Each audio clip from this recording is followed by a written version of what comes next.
Hey, Dan. Oh, wait. You're on mute, bud.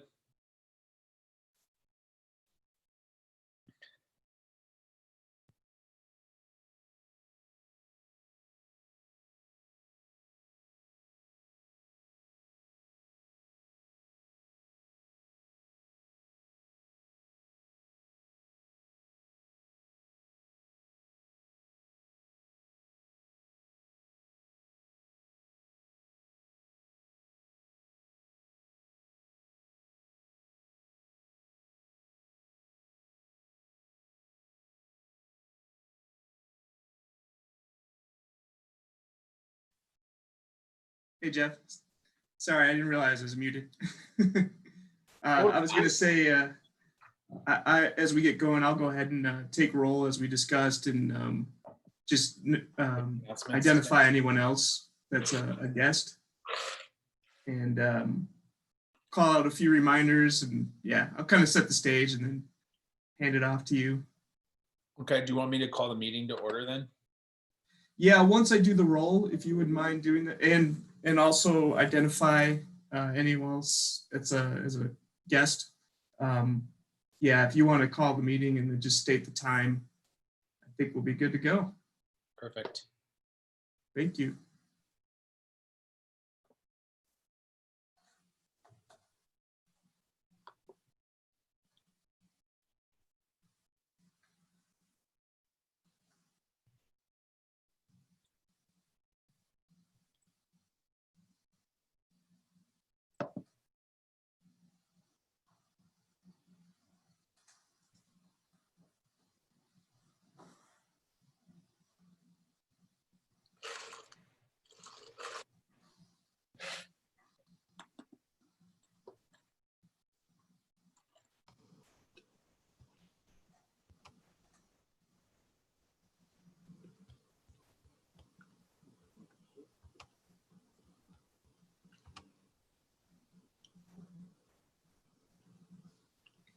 Morning, Rebecca.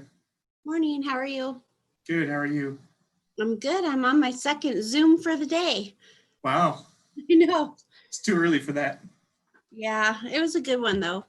That's good. Yeah, I know you sent me the invite. I apologize I couldn't make it. So No worries. I didn't think you would, and I didn't see a optional, and I was just sending it to you mostly as an FYI. no worries. We're going to be doing some Vision Zero press releases to get info about schools starting again, all that good stuff. Excellent. Well, I promise not to miss you this morning during the acknowledgement of all the people participating in the TAC meeting. Don't worry about it. I didn't care. You know that. I know. Good morning, Dan. This is Sajid. Hi, Sajid. How are you? Good. How you doing? Good, thanks. Hey, Pedro is going to present this morning. Just wanted to let you know, FYI. Okay, thank you. Back up. If he doesn't show up, then I'll wing it. But he's doing it. Well, you had a good practice run last night. Thank you.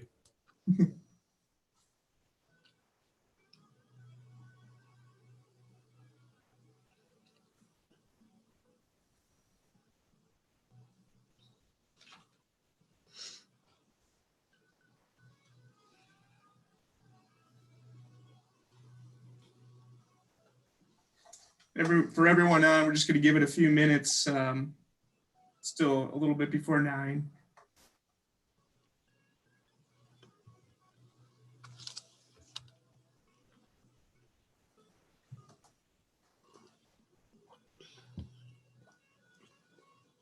Are you recording this yet? Not yet. We had a bicyclist hit this morning over by Terminal in Vassar. Oh, I'm sorry. I'm not recording it, but it is on YouTube because I had to set that up in advance. That's okay. So it's live. That's okay. I'm not saying anything crazy. It's the truth. Yeah. Where was that? I'm sorry. Terminal in Vassar. Oh, that's right here by the office. Mm-hmm. And it got me thinking, well, maybe I'll talk to you offline about it. Okay. Well, just as an anecdotal observation, I see people on bikes riding the wrong way against flow of traffic all the time. I don't know who was at fault, but Unfortunately, I've seen that behavior a lot around here. The bicyclist was in a crosswalk. Technically, Okay. you're not supposed to ride in a crosswalk, and they were. However, a crosswalk is where you expect to see a vulnerable road user. Right. And mostly the problem was the sun, the morning sun. Yeah, that is an issue this time of year. It sure is. Luckily, they weren't seriously injured. That's good. Yeah, it could have been a lot worse. It sounds like it was pretty gnarly, to say the least.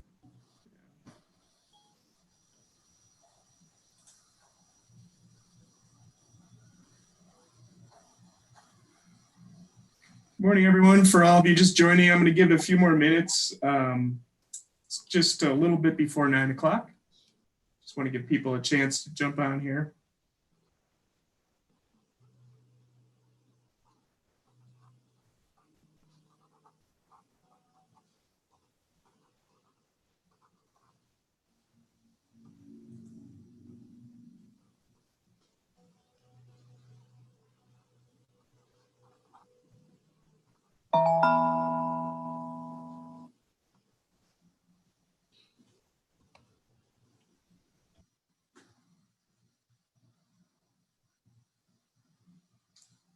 Okay, well, I have 9 o'clock on my watch, so I'm going to go ahead and get started with roll call.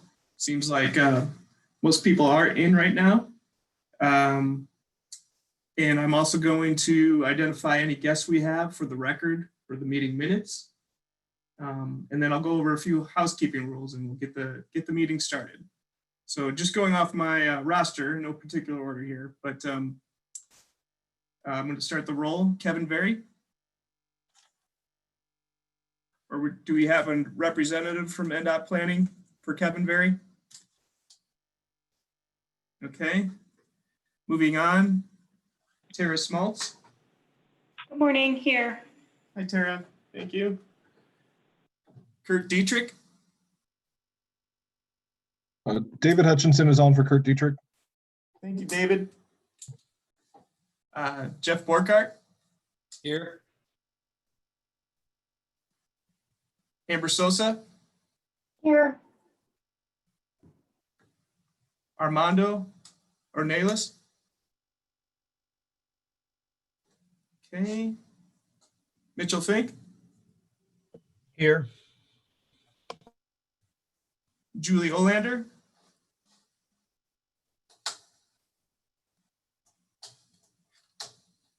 Julie, I thought I saw you. I see her. It looks like her audio is connecting right now. Okay. I will mark her as here. And I see Kevin Berry just joined as well.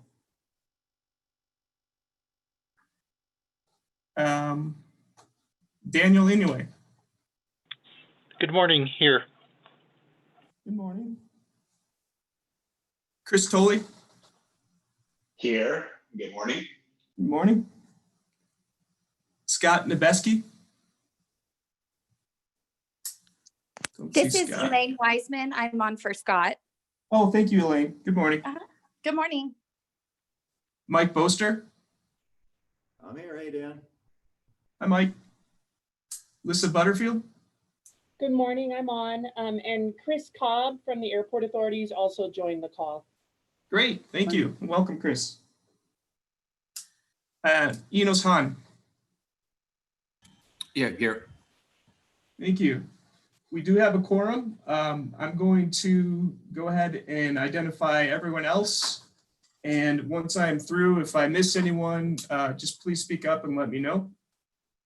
So I also see A.T. Stoddard. He is with LSC and will be presenting on an agenda item later in the meeting.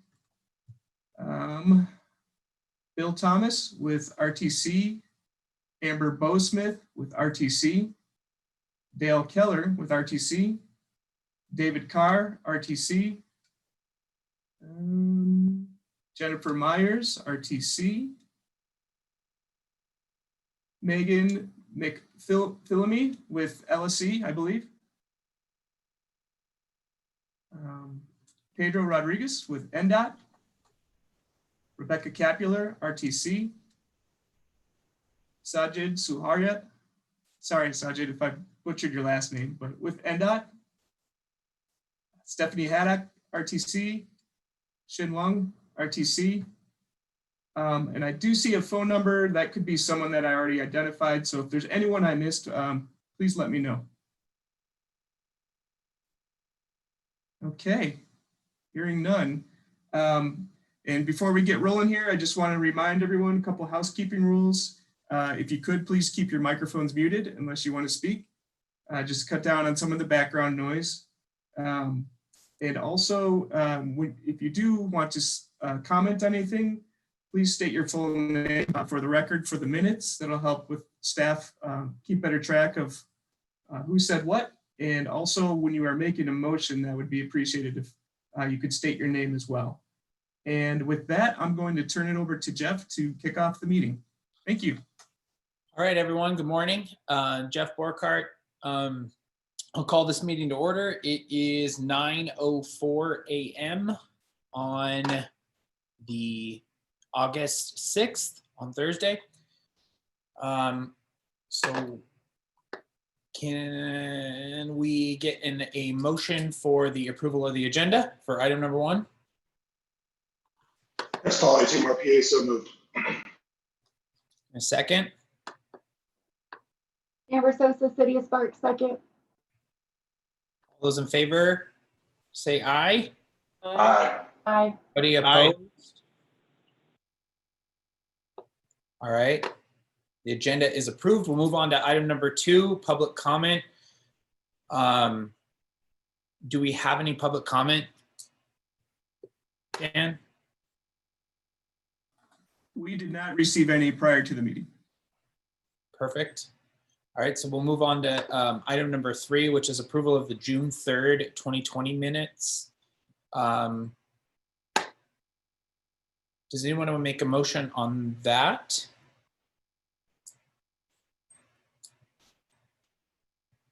Chris Colley, Team RPA, I'll move to approve the June 3rd, 2020 minutes if there are no other changes. All right, in a second.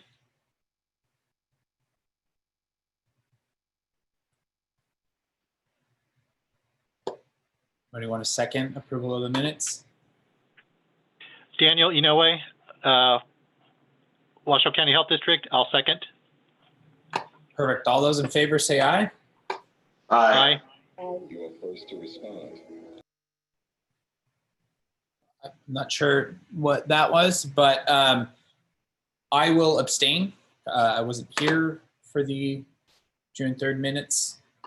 And that passes. So we'll move on to item number 4, which is to receive a report from NDOT on the Spaghetti Bowl Express project. So I believe we have a presentation for this. So I'll turn it over to Dan to get it all set up and introduce our presenters. Thank you, Jeff. Yes, we have Pedro Rodriguez from NDOT, and he will be providing an update on the SBX, and I will turn it over to him. And Pedro, let me know if you have any issues sharing your screen. I can probably make you a co-host as I did with Sajid last night, and should give you full access. Sounds good, Dan. Good morning, everybody. As Dan said, I'm Pedro Rodriguez with NDOT Project Management. I'll be giving you an update on the SBX project. Dan, I'm trying to share now. Okay, let me make you a co-host. Oh, wait, looks like you got it. Okay, looks like it just took us a second there. And then can everybody see that okay? Looks yes. good. That's perfect. Excellent, thank you. So I won't take up too much of your time, but I did want to give you a brief update in regards to what's going on with the Reno Spaghetti Bowl project, in particular the first phase, which is phase 1, which we refer to as the Spaghetti Bowl Express project. Just a quick recap. I know many of you probably seen these before, but it's probably good to recap some of the things we're doing, in particular with this first phase. Spaghetti Bowl Express's objectives and benefits really are to expand the movement southbound, and I'll go into more details in regards to what those movements are. But in essence, we're trying to enhance the safety. You know, we're trying to reduce weaving by adding auxiliary lanes, improving travel, widening shoulders as necessary. And then we will be reconfiguring interchange ramps. And I'll go over that again in a few minutes. So the major components of the project, can you guys see my mouse okay? Yeah, I can see it, Pedro. Okay, sounds good. It's a little faint, but I can kind of follow along. Okay, so the major components of the project include adding a second lane to the movement going east 80 to south 580. So you'll have two lanes movement going through there. And with that, you have improvements to the Wells interchange. We're also going to be reconfiguring I-580 southbound through the Spaghetti Bowl by adding 3 lanes right here. So as you know, right now I believe there's 2 lanes in here with a connection from the eastbound 80 to southbound 580 that turns into another lane. We're going to have 3 plus the 1, so that'll help with movements in there. We're adding at a minimum, we'll be adding 4 lanes plus auxiliary lanes in the southbound. As I mentioned before, the key to this phase of the project is to add help the capacity of the improvements heading southbound.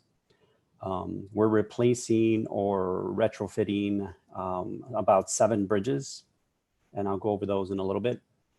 We're also reconstructing Second, Glendale, and Mill Street southbound entrance ramps. So we're going to be doing improvements in here. And then we'll also be replacing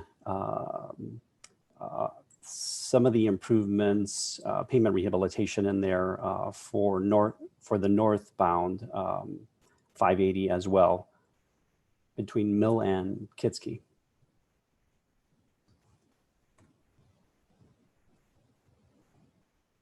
So I haven't tried this yet. Let me know if you do not hear the video. Here's a quick video. It's a little old, but it still gives you a picture of the improvements that are going on out there on 580.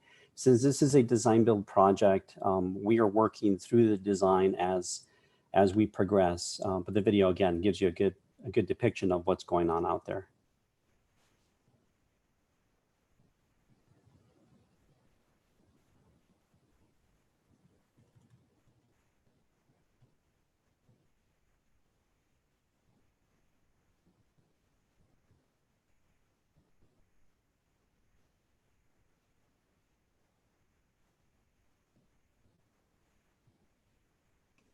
There's no audio. Okay.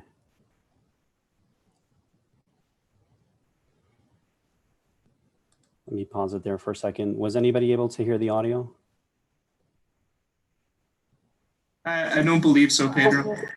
Okay. No worries. Let me start it over and I'll just kind of go through it and point to the activities that are going on. I think I had this problem before in a previous presentation as well. So let me go ahead and, I'm not going to try to be that fancy voice that our narrator is. I'll just go ahead and point. So the Spaghetti Bowl is located right here. You can see the Grand Sierras right there. This is a little outdated, as I mentioned, but this is Second and Glendale. Right here, we are looking southbound on 580. You can see the Atlantis is located over there.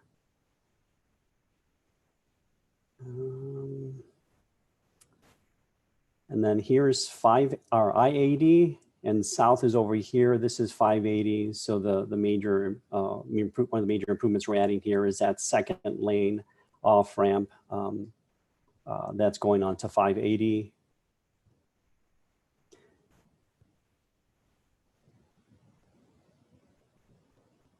You can see the Walmart on the left side over here. This is heading southbound. So those 2 lanes go in. We're adding auxiliary lanes. And then in here, the second and Glendale exit, we'll be introducing a braided ramp. Again, the auxiliary lanes that exit into the on and off ramps provides a little bit more travel movement for the public.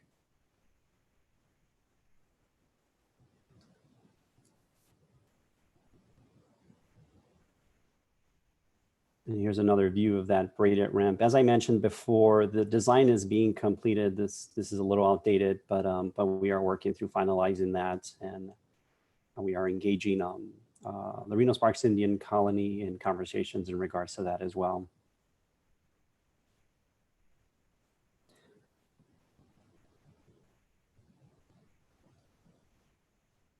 So a little quick history. Back in December, our board of directors approved the contract as a design build contract with Ames Q&D for $181 million. With design builds, we issued 2 notice to proceeds. The first one, which is in essence to get all the plans ready and get ready to start producing designs, and then ultimately construction mini packages, if you will, to construct the project. The first notice to proceed was issued in January, and the second one was issued in April.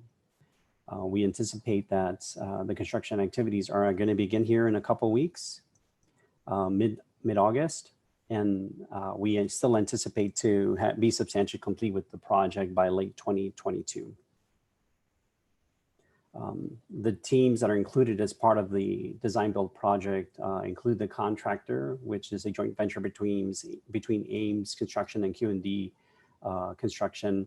Their lead designer is Horrocks Engineers, and on the NDOT side, the NDOT team is composed of NDOT staff and supported with consultants by Jacobs Engineering and Diversified Consultant Services. In no particular order, these are the various packages that are being put together for the design build project. We have a set of walls that are located between Second Glendale and Mill. There's the Mill Street and Second Street ramps that we will be working on.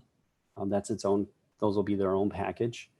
And then we have various bridges, as I mentioned before. We have one over the UPRR. We have one over the Truckee River. We have those over Glendale and Second, those over Mill. We have the braided ramps that I mentioned, the braided ramp that I mentioned earlier there between Second and Mill. We have the Vassar Street Bridge. And then we have the improvements that'll take place on I-580. We will be including sound walls and retaining walls and screening walls. That'll be their own mini package separate from the walls mentioned up on top. And then we have ITS signals lighting, and of course we can never forget signing and striping. Some of the notable challenges that we expected and are working through with this first phase of the Reno Spaghetti Bowl include, we're trying to minimize impacts to the traveling public and the motorists, given that there is a limited number of alternate routes that they can take. As I mentioned before, there's several bridges, one of them being the Truckee River, and we run into 408 requirements there that we need to adhere to. Can always add a little bit of a complication into the project. Similarly with the railroad, we are working with the railroad to produce an agreement. And sometimes working with the railroad takes a little bit of time. So it can either go well or it can be a critical path to the project. As of right now, we are working well and we're on schedule. Bridge demolitions, another challenge, right? We need to do that, and in certain locations, we'll need to do that over local roadways. And ultimately, we're trying to limit impacts to the users with any of our constructions. So if you can imagine, there's going to be quite a bit of night work with this project. So I think that's a real quick general overview. As I mentioned before, we anticipate going into or starting construction activities here mid-August, and some of you may have already received our notices. If not, you'll be receiving them very shortly. We are on schedule. The project is going well, and we are adhering to our commitments, or doing our best to adhere to the commitments we've made to the public. So with that, I'd like to just add that we have a website. If you want more information, is the ndotspaghettibowl.com. And there's also a hotline that you can share with anybody from the public that has any questions. And with that, Dan, I think I'll open it up for questions. Thank you. Does anybody have any questions? Hey, Jeff, this is Bill Thomas. I have two for Pedro. Did I accidentally get muted again? No, Pedro, you're there. Bill, go ahead. So Pedro, two questions. can't hear you On guys, the sorry. stretch from Wells to I-580 South, is there any property take on the south side? Do you need Sorry. to get any more right of way on the south side? Bill, can you repeat your question? I heard just the latter part of that. Between Wells and the southbound I-580 ramp, are you taking any property on the south side of 80 there? Or do you have enough right of way as is? Yeah, right there where you're pointing. We are not, I gotta think here. I know we're not taking any residential property. I can't remember if we were taking any, if there is, and it isn't taking, we don't have any acquisitions, I don't believe, right here, but Sajid, can you correct me? Yes, Pedro. I'm pretty certain for this phase, we are not, I don't think, impacting our right of way any further, but the future phases of Spaghetti Bowl, it will be probably impacting, and that's in the future. And I don't have the exact timing or the need of right of way at this point. So follow-up question on that. Do you have any good sense? And it's relevant in terms of some long-term planning we're doing at RTC, like the end state. How much, if any, property are you going to need going south? That's what I'm looking for. Maybe not with this project, but the ultimate. Sure, and you're still referring in regards to this area right here. Right. That's a good question, Bill, and I think maybe to add a little bit more detail to what you're referring to.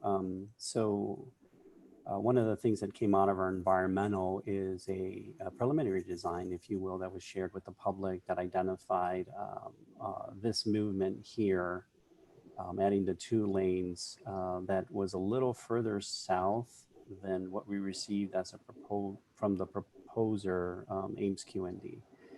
So their design right now in the current condition, the phase 1 condition,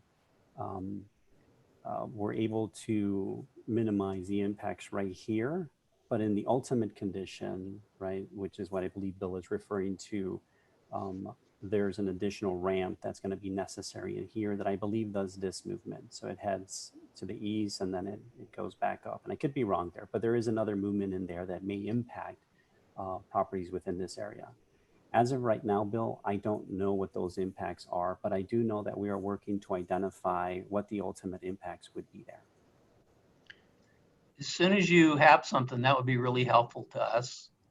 And probably the city too. I'm not speaking for you guys, Jeff, but I know there's a lot of considerations for all that property from Sutro going over to the Spaghetti Bowl, Yes. like how that might be repurposed and how it might be used. And I think knowing what the end state of Interstate 80 through there would really be helpful in that forward planning. Yeah, and since Arlo's not here, this is definitely something that is gonna be of interest to him as well. So. Hey, Pedro, if I may, I would also, Bill, during our EIS, we have that is published on our website, it's kind of identifies the approximate limits of each phase. So it does kind of shows what the right-of-way impact would be. I know it's still out there in the future, but if we for the planning purposes and things like that right now, it is identified in the EIS and that is available online. Is that like a maximum extent on that EIS where you're saying, all right, well, in a worst case scenario, here's where if we choose this alternative, where our right-of-way acquisition is going to need to be? I haven't EIS, so. Yeah, I was not part of when we were preparing the EIS, but I can confidently say I think that is probably safe to say at this point it is close enough that we'll have the I would say conservative approach to have that. All right, thank you. Jeff, just one other question real quick.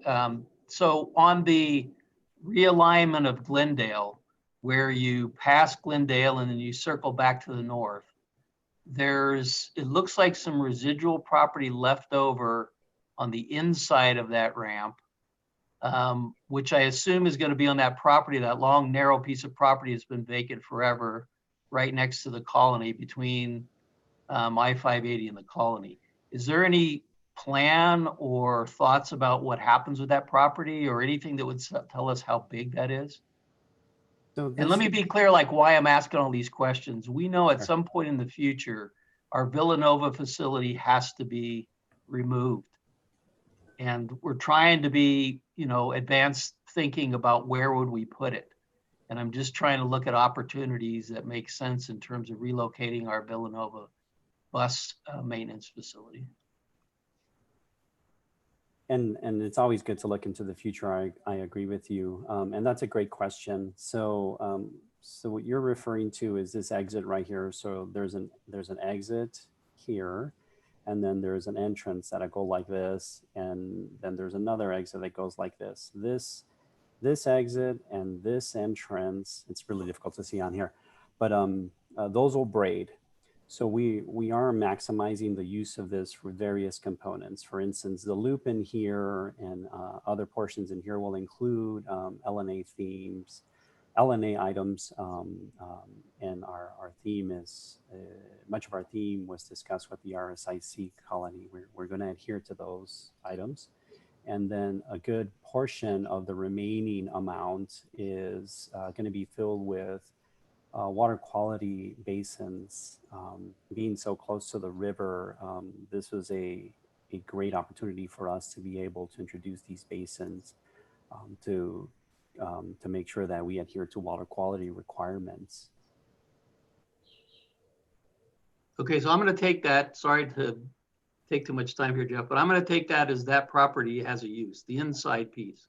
Just looking at your visual, when you did the visual, Pedro, it showed like what looked like a pretty substantial residual piece of property. But if I understand what you're saying, that's going to be used for hydrologic water quality purposes, a detention basin, retention basin, something like that. That's correct. Okay, thanks. Thanks, Phil. Do you guys have any other, does anybody else have any additional questions?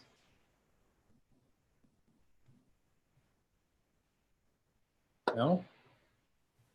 All right, well, seeing none, this is an action item to receive the report. So does anybody want to make or receive the presentation? Does anybody want to make a motion to receive the presentation?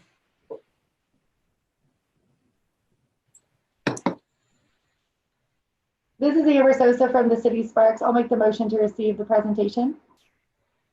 Does anybody want a second? Chris Tolley, Team RPA, I'll second that. That was Chris Tolley. All in favor, say aye. Aye. Aye. Aye. Anyone opposed? All right. We'll move on to item number 5, which is acknowledge receipt of report regarding the update of the 2015 Coordinated Human Services Public Transportation Plan, the CTP. Dan, do you want to introduce the presenter on this one? Sure. What I'm actually going to do is turn it over to my colleague here at RTC, Jennifer Myers, and I'll let her set up the introduction. Thank you. Thank you, Dan. Good morning, everyone. For the record, Jennifer Myers, RTC Transit Contract Administrator for Public Transportation and Operations. Several months ago, we introduced you to LSC Transportation Consultants regarding the update of RTC's Coordinated Human Services Transportation Plan. A.T. Stoddard, Laura Brown, and Megan McPhillamy are joining us today from LSC to give you an overview of where we are today and to seek your input regarding unmet needs and types of improvements and changes that RTC should be looking for. Thank you, A.T. The floor is yours. Great. Thank you, Jennifer. This is A.T. Stoddard with LSC Transportation Consultants. And Megan McPhillamy from our team is joining us. Unfortunately, Laura Brown could not make the meeting this morning. She had a conflict this morning. I wanted to start out and give just a brief update on where we are and some of the things we're doing, and then take a little time to give you an opportunity to give us input on either unmet transportation needs that you're aware of, or things we should be looking at to improve coordination of services. As Jennifer said, this is an update to the coordinated human services and public transit transportation plan. So it extends beyond the services operated by RTC. Obviously, RTC is a big player, does a lot of the transportation service in Washoe County, but there are a number of other nonprofit and for-profit agencies that do transportation services, and RTC is actually responsible for funding some of those through the Federal Transit Administration program for transportation services for the elderly and the people with disabilities. So we're in the process of updating that. We have completed an inventory of the transportation resources in the area, as well as interviewing a number of key stakeholders, individuals with various agencies that either provide the transportation service or work with individuals who need specialized transportation services. We've also reached out to a couple of other groups. Last week, we were in the meeting with the Human Services Network. Last evening, we were on the meeting with your Citizens Multimodal Advisory Committee to get input there. A couple of weeks ago, we were on the agenda, and I don't know if I'll get this right, but I think the governor's is a task force on people with developmental disabilities. I'm sure I did not get that exactly right, but they have a transportation committee, and we met with them twice now, and to have them involved. The big challenge right now is getting the broader community input. And so we've been working with RTC to set up and be able to do that outreach. We have a questionnaire and a web page, so an online survey questionnaire, and that I think is set up. It's to be live today, and we'll be distributing the information about that. We're asking the contacts we have, so for example, the Human Services Network, to distribute that as broadly as they can. We know some people will not be able to do it online, so we also have printable versions, and those are available and they can be returned by mail. We'll be sending it out, that information, to the stakeholder list we have, and just trying to reach out as much as possible. Unfortunately, we can't go out and meet individually or in groups. A lot of times we like to get out to where there are people already present for some activity. The best example probably is lunch congregate meal site at senior centers. They're there as long as you don't interfere with game day. You can talk to them and get some input. So that's where we kind of are at this point. As I said, the website and that information is going live today, and we're looking for that input, and then we'll be moving forward as we hear from the broader community, looking to develop strategies that really, I think, address the needs, and hopefully what we will achieve is better coordination of the various transportation services, whether they're with human service agencies, what RTC does, or even the private for-profit providers where they have an appropriate role. So that is our emphasis, is really looking at how we can better coordinate, improve efficiency, and ultimately then be able to enhance services. So I'm going to let Megan propose our first question related to unmet needs, and just again give you an opportunity to tell us what you think. Megan? Sure. Thanks, AT. So first question is really just, what do you see as transportation needs for people who use or need to use specialized transportation?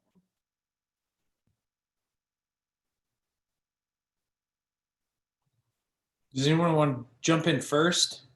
I can't see if anyone's like raising their hand or anything, so.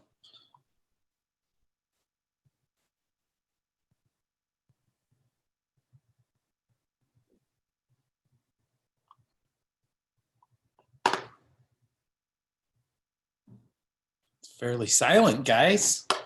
Oh, Megan, this is Bill. Can I speak, Jeff? Yes, go ahead. Okay. One of the things with, people of special needs on our fixed route system is that we're struggling right now with the conflict about masks and face coverings. And I think it would be nice to recognize that that's an issue, because on the extreme end, not criticizing, we have a governor who's very adamant about people wearing masks. And on the other side is we have a ridership group that is very challenged, from my conversations with people who work with this group, on being able to get people to wear masks. So it's an inherent rub that's causing potentially some conflicts in our world.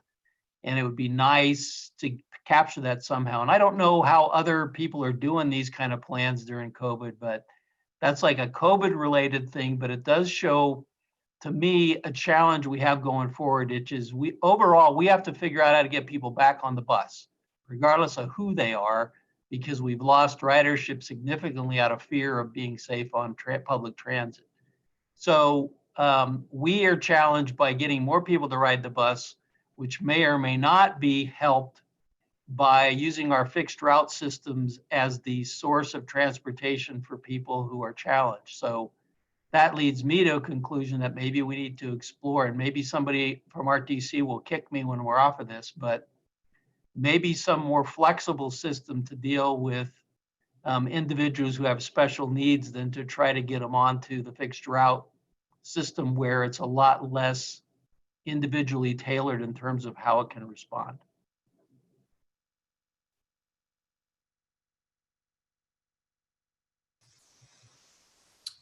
Does anybody else have any insight onto that particular question?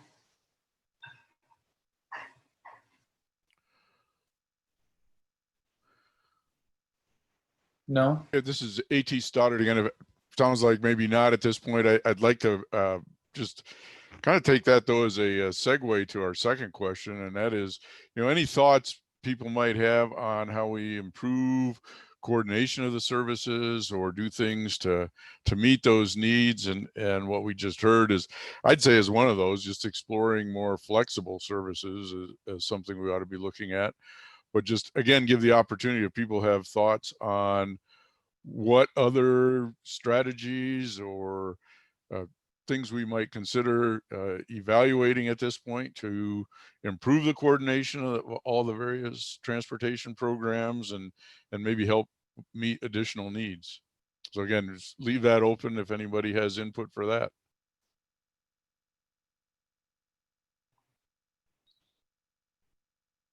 Megan, I don't know if anybody has any additional input on that. You guys can jump right in.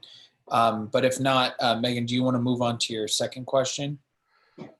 Oh, I'm sorry, Jeffrey, that is our second question. Oh, I'm sorry. Yeah, that's all right. So that was it. The first, that's why I said really segue, and we're looking at FlexRoute. That kind of leads into that second question, is what things should we be looking at or considering as possible ways to improve service delivery?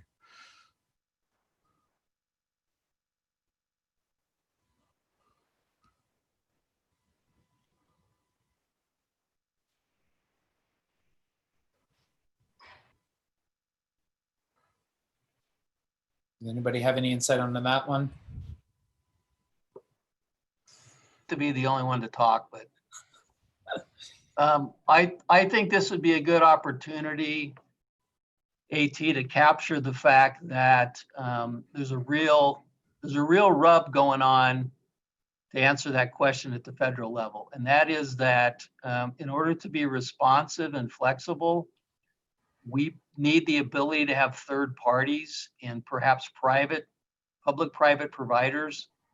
And I know at the national level, there's a real push to make all of the transit, by some parties, all the transit be a public transit. So if in order to be most flexible and to be able to be most responsive to needs of people who are not the same as everyone else, I think we need to be clear that we should have all of the tools available to us and not be forced into a box where we've got this challenge service provision, but there's only one solution that we're allowed to use. Great, thank you.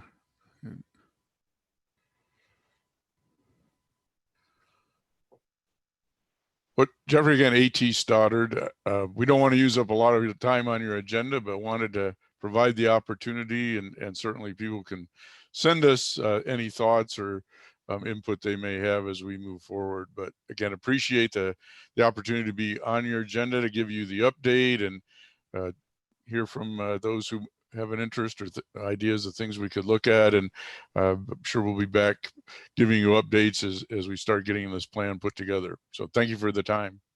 Absolutely. Thank you, AT, and thank you, Megan, for presenting. And Dan, if anybody has any additional comments or anything like that later on down the line, do we email them to you, or do we email them to somebody else on your guys' staff? Who would be the best contact? Yeah, you could email them to either myself or Jennifer Myers. And if, I'll probably just forward anything I get on to Jennifer myself. So whatever works best. Hey, Dan, it's Jennifer again. I'd like to add to, I believe many of you or your representative from your agencies have already been invited to the stakeholder meeting that we are holding on August 20th. That meeting's at 11 a.m. I'll put my contact information in the chat if anyone is interested in attending, so that you can email me and I can forward the meeting invite to you. Perfect. Thank you so much, Jennifer. So this is an action item. So it is to acknowledge the receipt of the report. Do I have a motion to acknowledge a receipt? Terrace Maltz, NDOT, acknowledge for receipt. Could I get a second, please?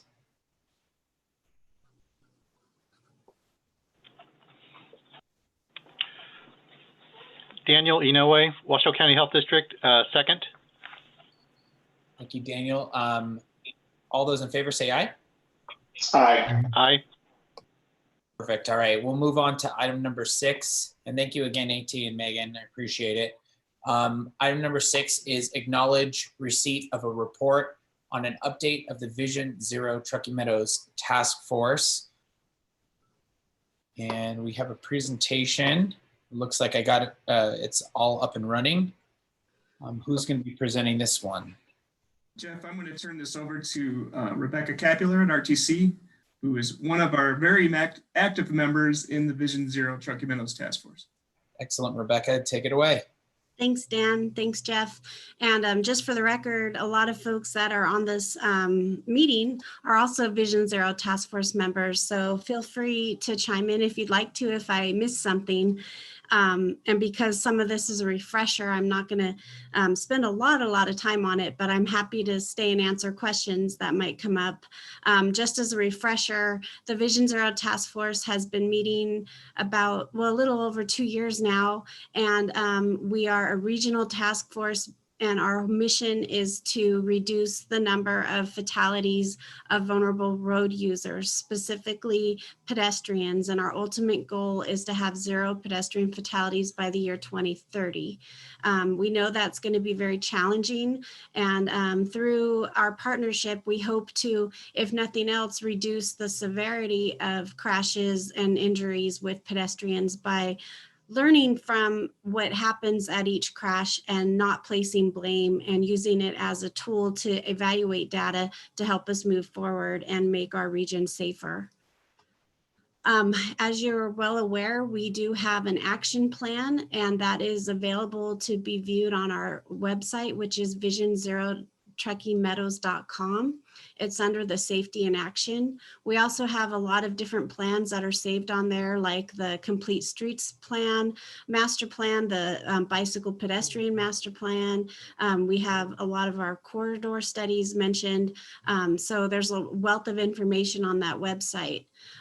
There's 3 main components to our action plan: programmatic, how to build up our task force, how to strengthen our task force, and how to keep the momentum going; street design and infrastructure. That has a lot to do with, how do we go out and look at an area that's already been developed and retrofit it, or how do we move forward with our current designs and make them so we have separate spaces for bikes and peds and make our roadways safer. And then the last part is community engagement and outreach. How do we share our messaging with the community? I think one of the strengths of Vision Zero, and hopefully you all would agree, is that because we're such a large task force, we have a unified message and we all share that same message, so we can get our outreach out better and streamline what we're trying to tell folks, and hopefully have a uniform message throughout the region. Just to recap, when we finished our action plan, we went to all the local jurisdictions and we added the Board of Health, because we feel that, crashes are a health concern. So all of them adopted the action plan and passed resolutions to support the goals and objectives of Vision Zero. So I think this really proves that it's not really driven by one agency. It is a regional task force, and we all take some ownership in how we get there and what we need to do as a task force together. Some of the things that have happened since I've been before the TAC: we received an award last year from the Office of Traffic Safety. It was the Strategic Highway Safety Plan of the Year. And then the State of Nevada Bicycle and Pedestrian Task Force also gave us the Best Community Plan. Those are two awards we're very proud of, but the work just was starting. Just because we had the plan and we got the awards doesn't mean we could relax and let things kind of slip on by. So I was looking through several different action items and just trying to give you guys a little update on things we've done since we last brought this to the TAC. And I put together some bullets here, and I'll kind of go quickly, but if anyone has any questions, I'm happy to stop. You can interrupt or we can answer at the end. Basically, City of Reno has a lighting study that has been completed probably 20 years ago. I believe City of Sparks and Washoe County don't have lighting standards. So part of our action plan was to look at lighting as a whole and regionally and what kind of needs we have. Right now, NDOT and UNR have collaborated and they're doing a study right now, and we'll be sharing that with the task force and possibly TAC if you're interested in seeing what the findings are on that. As you know, last year in the 2019 and 20 school year, we had a lot of kids that were hit walking and biking to and from school, and a few that were involved in crashes after school when they were doing school activities. The statistics are very strong. We had 31 crashes, 1 death, and 2 were major injuries. So we're really trying to hit the streets hard with school getting back in session in a couple weeks. In fact, this morning we just had a Zoom meeting with NHP, our Reno Police Department, Sparks Police Department, and Washoe County School Police. And we're looking at doing a press release and a community outreach about enforcement with schools starting, especially since no one's been in school since March, and just reminding people that the law enforcement is going to be out there doing enforcement in school zones and to be mindful and looking for youth that are walking to and from school. The Safe Kids Coalition of Washoe County is part of Renown. They got funding to do some bus stop safety. This is kind of interesting because I would assume that Safe Routes to School would be able to do bus stop safety, but the overarching goal of Safe Routes is getting kids to and from school that walk or bike, not really bus stops. So we're working with the school district and Safe Kids. They got a grant to buy reflective beanies. And we're hoping that in the fall, as it gets colder and darker, we can go out and collaborate with the school district transportation department and do some outreach with the kids that are waiting for buses about not just safety, but if COVID is still going on, how to also social distance as you're waiting for your bus and you're getting on and off the bus. The reason we're waiting for the fall is, again, we'll have the beanies, it'll be colder then. And then daylight savings time, as you know, is a concern because that's when we have a lot of our crashes occurring in low light settings. And one reason why we're looking at school bus safety, you may remember last year we had 5 students at one bus stop that were hit by a car that turned and had sun in their eyes. That has been resolved. That bus stop has been moved, so there's no longer any conflicts with that. But we were utilizing that as a reason to go out and pursue and look at bus stop safety for the kids. As you may have heard, the Las Vegas does court classes for pedestrians. The way that this was designed for Las Vegas is they have a lot of people who get jaywalking tickets, and a lot of those people are indigent.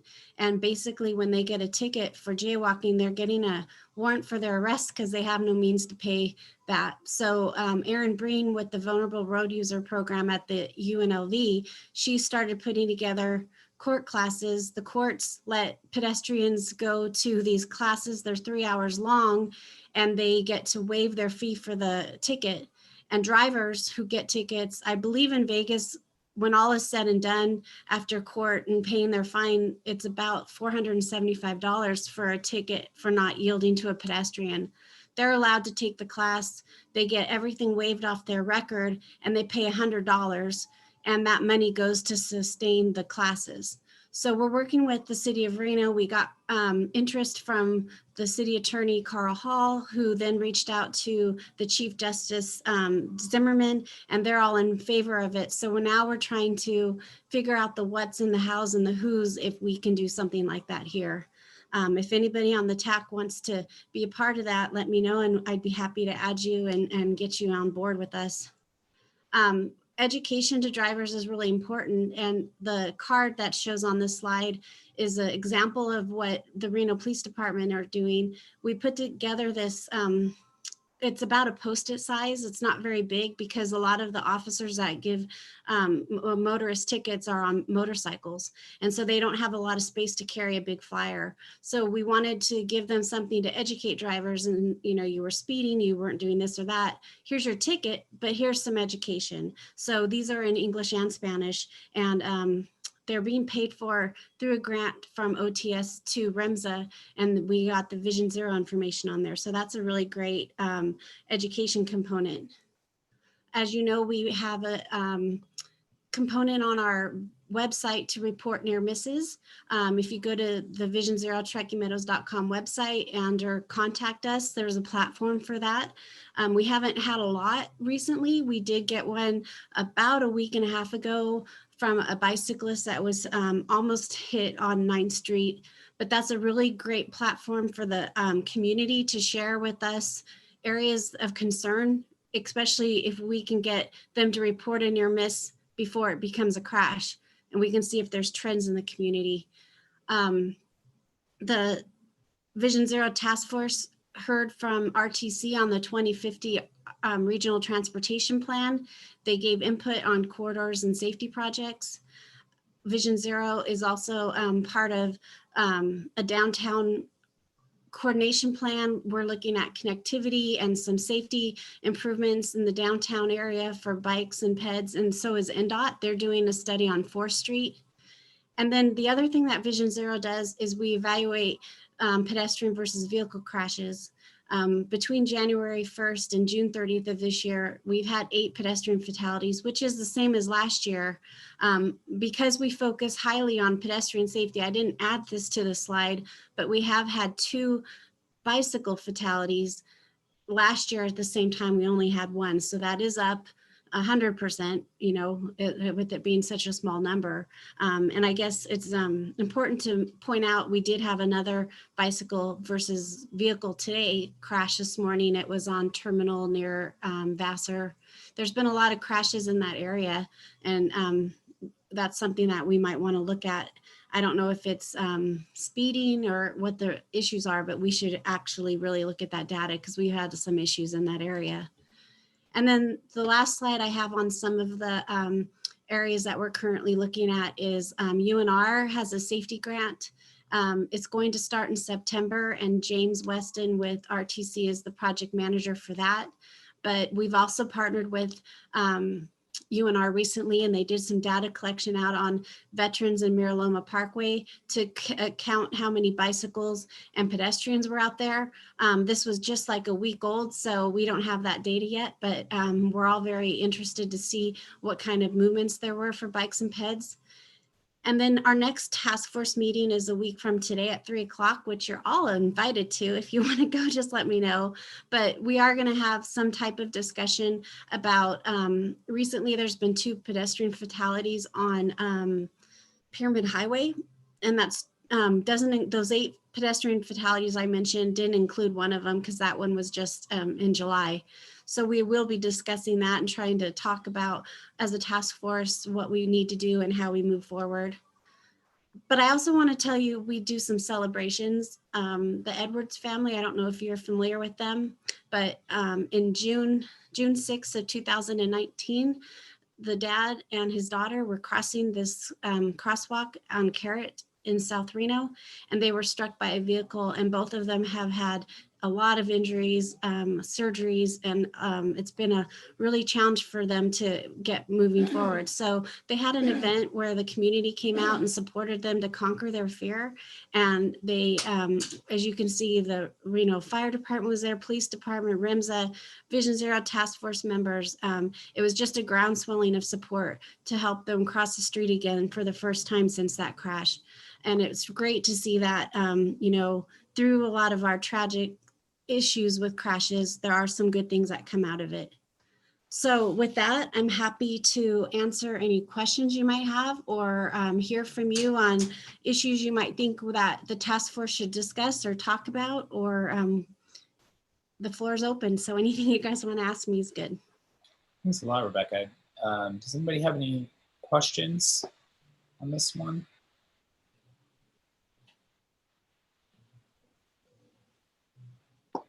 Well, I can start, I guess. Rebecca, you mentioned that there was another task force meeting regarding the Pyramid Highway stuff. You said that that was in August. What was that specific date again? Yes, it's a week from today. It's August 13th at 3 o'clock, and it's via Zoom, and I will send you an invite.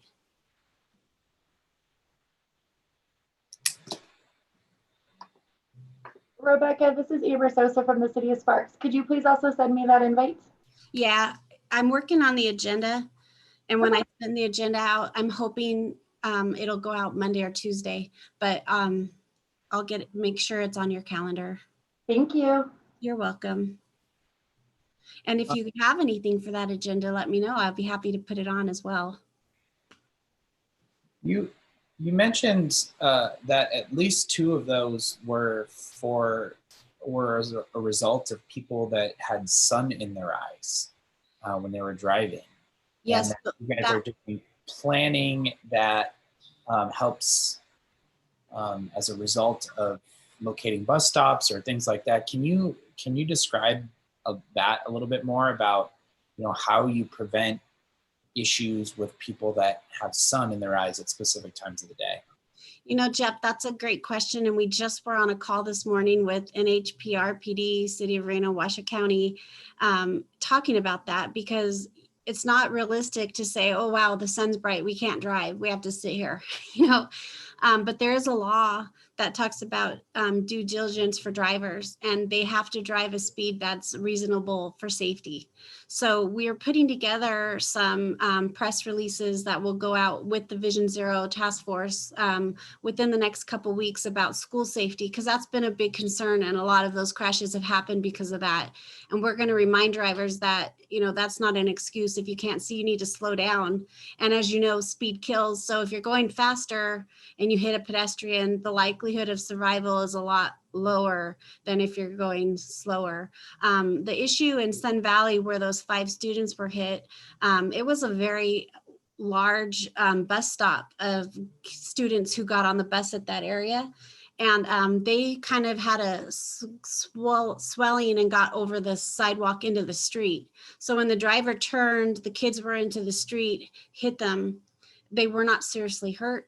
The driver was going slowly, but we were just trying to talk about that, what messaging or what safety issues can we do to prevent, send? That's something that's really, really challenging. So if anybody on this task force has ideas or messaging or thoughts, we're very much open to hearing that and trying to help us resolve that. I've also had a question that's been hanging out for a really long time, and now that I'm sit on this TAC, I can have the opportunity to ask it. But how many of these pedestrian versus vehicle fatalities are a result of people that are crossing in unmarked locations or just completely ignoring the flow of traffic? I noticed that when I drive downtown Reno, there's just people that have no regard for vehicles that are driving down the road, and they just walk right into the street. And it's very hard to react to situations like that when you're even driving 15 miles an hour. And so that's always been something that's been a curiosity for me. It's a great question. And we have data on our website that's between 2011 through 17, I believe. I don't know if we have 18. It might include 18, but we have, we chose to start with 4 focus areas, and we looked at 4th Street, downtown Reno, downtown Sparks, well, Midtown, downtown Sparks, and the university area. And we have maps and charts on all that kind of data for the crashes in that period for those areas. What we learned was roughly 50% of the time it's the driver fault, and 50% of the time it's the pedestrian fault. We went out in November of 18 and we talked to pedestrians. It's interesting because they all told us, not all, but the majority was, I always cross at the crosswalk. I always push the button at the signals, but we don't see that. I mean, we don't see that. So really, I guess the challenge is how do you, it's just like with mask wearing, it's personal responsibility. And how do you change human behavior and try to make things safer? So those are challenges that we face. But when you're indigent or homeless and you don't know where you're going to sleep or eat, the last thing you want to do is think about where's the safest place for me to cross the street. So we've done a little bit of discussion about the psychology of it. Maybe having all of the planners and the engineers and the safety folks are good, but maybe we should add somebody with a psychology background onto our task force to talk about that psychology of it and how do we take that personal responsibility. That's excellent. Thanks. You're welcome. Anybody Thanks. else have any additional questions or comments for Rebecca before we acknowledge this receipt? No? All right, perfect. So can I get a motion to acknowledge the receipt of this report?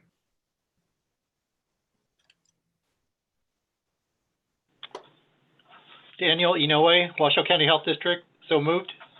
Thanks, Daniel. Can I get a second, please? Chris Tolley, Team RPA, I'll second that. Thank you, Chris. All those in favor say aye. Aye. Aye. Perfect. With that, we'll move on to, all those opposed say nay. No opposition.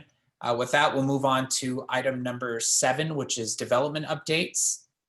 This is information only. Dan, go ahead and take it away. Thank you, Jeff. We typically just kind of go around the room with the 3 jurisdictions of Washoe County, City of Reno, and City of Sparks. Turn it over to planning staff or engineering staff to see if there's any updates they want to report on. So I guess I would turn it back over to you. Thanks. Perfect. I'll start for the City of Reno. There's nothing too major in terms of development project updates. I think all the projects that we've been having are fairly small in nature. With regards to any sort of member items, I'll save that for item number 8. Do we have, Amber, do you want to say something for Sparks since Sure. Go on. Yeah, sure. Very similar, same projects that we've been working on for a while. We're still seeing a lot of development out in Northern Sparks or the Spanish Springs area. And we're starting to get the tentative maps and the final maps in for Stonebrook, Five Ridges, and Wingfield Commons. Unless anybody has any questions, that's about it. Thanks, Amber. Does anybody have any questions for Amber or myself before I move on to Mitch? Hey, Jeff, I have a quick question for Amber. Perfect. Amber, did we ever get coordinated with you on that access across the property to the east of Lazy Five, west of Lazy Five? Last meeting I was in, where was the conversation, and maybe Dan has the answer too, is we had one of our alternatives, the connection between the North Valleys and Spanish Springs coming out of that area, but you said there was a map or an entitlement that conflicted with that. So I just wondered if anything's transpired since that last conversation.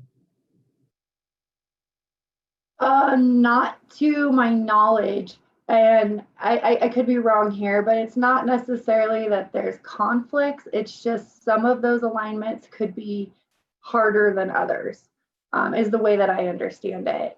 Dan, unless you've had any other further conversations with Jim, that was kind of my stance. Yeah, thank you, Amber. This is Dan. I have not had any conversations with Jim or any other City of Stark's planning staff.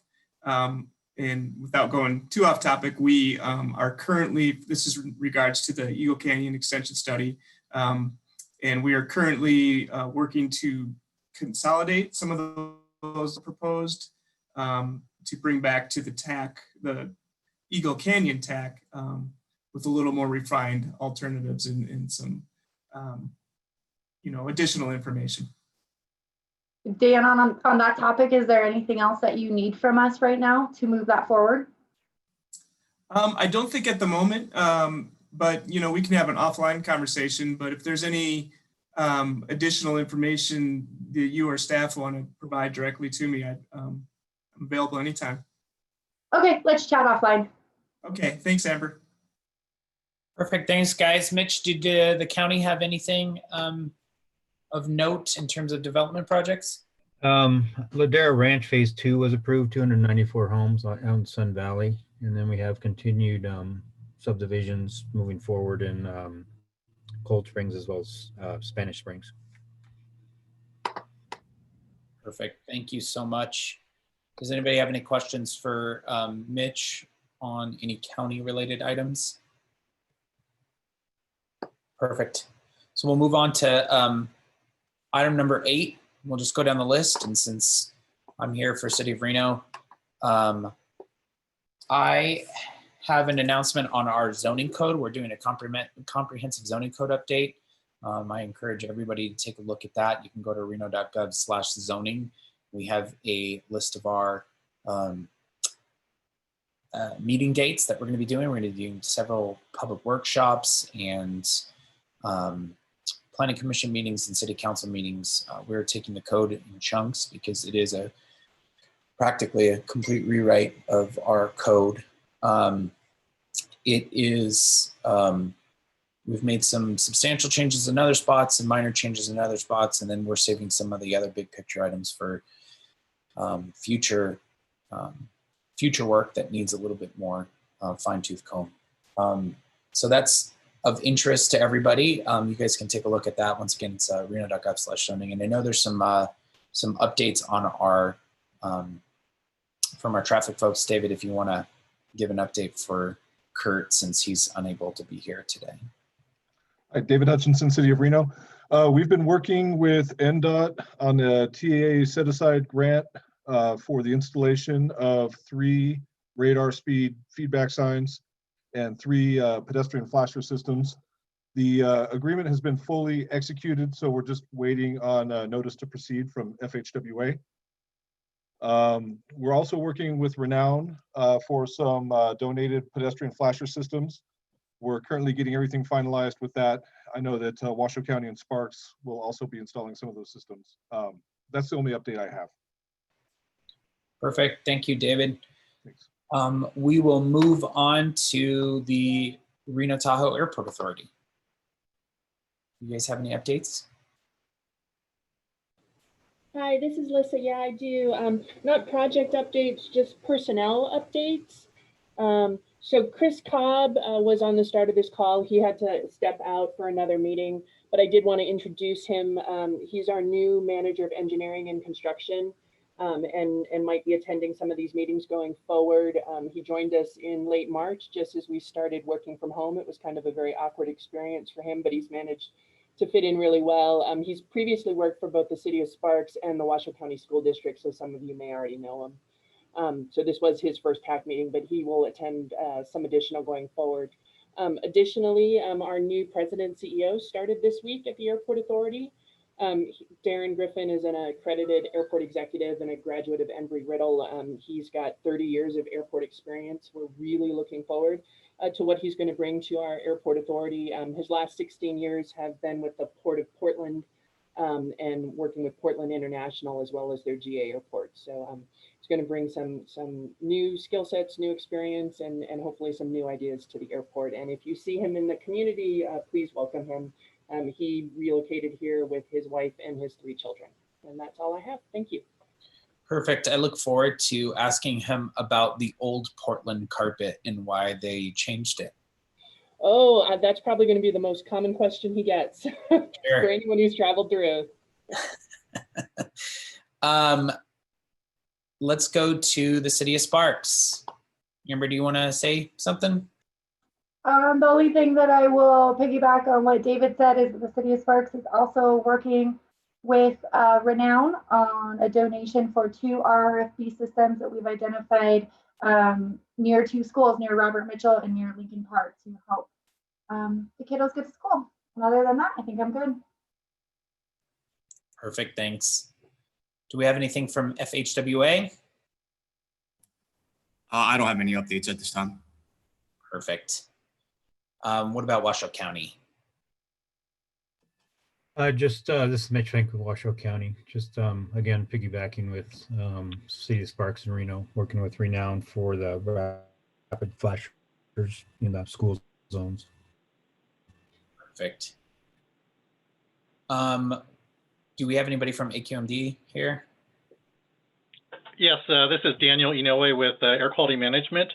As you know, COVID has changed the way everybody's been doing business. And one thing that we're really seeing, as many businesses had to shut down temporarily and some permanently, but we've also been able to adjust to working from home and working remotely, and this applies to everybody. And what that has done is really reduced vehicle miles traveled and trips, especially work-related trips.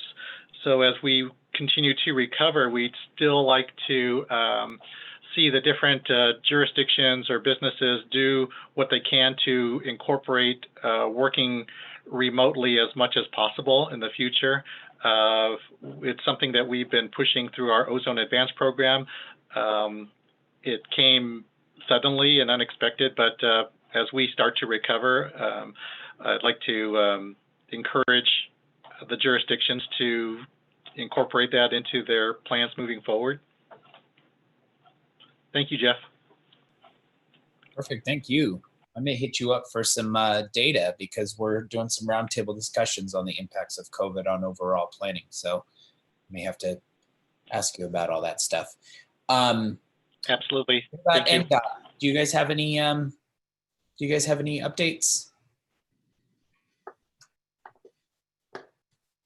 This is Tara up in district. I know Pedro and Sajid gave a great presentation about SBX. To give a little bit more insight in the upcoming traffic control, starting August 16th, we'll be starting to see some temporary traffic control and impacts to traffic in the northbound direction from Mill up to the Spaghetti Bowl. And then starting August 19th, there's anticipated to be a split in traffic for the northbound 580 traffic, to continue north up to 395 to be in the innermost lanes. And then there'll be a split to where if you need to get to the off ramps, Mill and Glendale is to stay in the right-hand lanes. So I anticipate there's going to be some impact to some City of Reno streets. I'm assuming a bit more impact to Audi, where folks may be detouring around. So that's the only update I have. Kevin, do you have anything? I'm good. Thank you. This is Kevin Berry. Thank you so much, Tara. Thanks, Kevin. We'll move on to Mike. Does the school district have any updates? I don't even know if he's Hey, still Jeff, on. how are you? Hey, there we go. Here I am. Yeah, just as far as I know on, as far as today, the news is that we're opening school on August 17th. The elementary school kids will be going full time Monday through Friday. And then the middle and high schoolers are doing on a hybrid 2 or 3 days a week. I'm not quite sure how that works out, but again, things are changing quickly. And if anything happens between now and start of school, I can let you know. But right now we're starting on the 17th. That'd be Mike, my only update. Any news on your replacement? Yeah, they school district hired Sandra Freund, who is previously from Beaverton, Oregon. She also worked at Washoe County Planning Department for years. She'll be starting here on August 27th. Great. We're going to be sad to see you go, but happy retirement. Hey, thanks, Jeff. Appreciate that. Anybody from the Reno Sparks Indian Colony? We're losing people on my screen, so. All right. Elaine was here, but I think she signed off. And I think we missed TMRPA too. Just want to make We sure totally did. I'm so sorry, Chris. No worries. Thanks, Jeff and Dan. Actually, no updates today, so appreciate that though. Perfect. All right, well, with that, then we'll move on to item number 9, which is future agenda items for future TAC meetings. Does anybody have anything to suggest for future agenda items?